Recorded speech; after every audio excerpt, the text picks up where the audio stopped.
ஒரு நாள் காலை தாமஸ் ஆல்வா எடிசன் வாக்கிங் சென்று விட்டு திரும்பி வந்து பார்த்தால் டிஎன்பிஎல் தமிழ். என்ன அமைச்சரே, வாட்டத்தோடு வருகிறீர்கள்? ஏதேனும் பிரச்சனையா? ஆமாம் அண்ணா, ஒற்றர்கள் ஓடிவிட்டார்கள். என்ன சொல்லுகிறீர் அமைச்சரே? ஆமாம் அண்ணா, மற்ற நாடுகளுக்கு ஒற்று வேலை பார்ப்பதற்காக அனுப்பி வைத்த நம் ஒற்றர்கள் அந்தந்த நாடுகளிலேயே செட்டில் ஆகிவிட்டார்களாம். ஏன்? அவர்களுக்கு எந்த குறையும் இல்லாமல் நாம் நன்றாகத்தானே பார்த்து கொண்டோம். ஆமாம் அண்ணா, பார்ப்பதிலெல்லாம் எந்த குறையும் இல்லாமல் நன்றாகத்தான் பார்த்து கொண்டே இருந்தோம். ஆனால் சம்பளம் கொடுத்துத்தான் 6 மாதங்கள் ஆகிவிட்டன. இப்போதுதானே அவர்களுக்கு கொடுத்ததை போல இருந்தது, அதற்குள்ள 6 மாதம் ஆகிவிட்டது. நான் தான் போன மாதமே சொன்னேனே மன்னா, எல்லையில் இருக்கும் காவல் வீரர்களுள் 3 பேர் சம்பளம் கொடுக்காததால் அண்டை நாட்டிற்கு அடைக்கலம் செல்ல போகிறார்கள் என்று ஒற்றர்களிடமிருந்து செய்தி வந்தது என்று. கடைசியாக ஒற்றர்களும் அந்த வழியையே பின்பற்றுகிறார்கள். ஒற்றர்கள் ஓடிவிட்ட செய்தியை உங்களுக்கு சொன்னது யார்? தலைமை ஒற்றன் தான் மன்னா. அந்த தலைமை ஒற்றனை அழைத்து வரச் சொல்லி ஆணையிடுங்கள். அவனிடம் விரிவான விசாரணை நடத்துவோம். அதற்கும் வாய்ப்பில்லை மன்னா.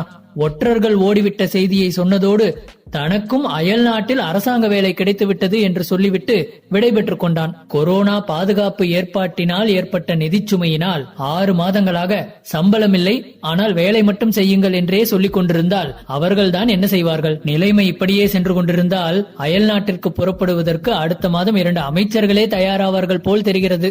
என்ன அமைச்சரே, நீங்கள் பேசுவதை பார்த்தால் அடுத்த மாத பயணத்தில் உங்கள் பெயரும் இருக்கும் போல் தெரிகிறது. என்னமன்னா இப்படி சொல்லிவிட்டீர்கள்? அப்படியெல்லாம் நான் தங்களுக்கு ராஜ துரோகம் செய்ய மாட்டேன். நான் கிளம்புவதற்கு இன்னும் 4 மாதங்கள் இருக்கின்றன. அமைச்சரே, நான் பணங்காட்டு நரி, இந்த சலசலப்புக்கெல்லாம் அஞ்ச மாட்டேன். இனிமேலும் நான் உங்களை கெஞ்ச மாட்டேன். நீங்கள் பணங்காட்டு நரியோ பக்கத்து விட்டு நரியோ அதெல்லாம் எனக்கு தெரியாது மன்னா. அரசாங்க வேலை என்று ஆசையாசையாய் வந்தவர்கள் எல்லாம் இப்போது அலறி எடுத்துக்கொண்டு ஓடுகிறோம். என்ன அமைச்சரே, பயமுறுத்துகிறீர்களா? மொத்தமாய் சரிந்தாலும் அப்போதும் சொச்சமாய் அறிவை நினைக்கும் தாமஸ் ஆல்வா எடிசனை போன்ற மன உறுதி கொண்டவன் நான். இதையெல்லாம் கேட்டுவிடக் கூடாது என்பதற்காகத்தான் இவரெல்லாம் பிறப்பதற்கு முன்பே எடிசன் புறப்பட்டு விட்டார் போலும். இங்கே ஏன் மன்னா எடிசனை இழுக்கிறீர்கள்? எடிசனுக்கும் இதற்கும் என்ன சம்பந்தம்? என்ன அமைச்சரை இப்படி சொல்லிவிட்டீர்? எடிசன் எவ்வளவு பெரிய தன்னம்பிக்கைவாதி தெரியுமா?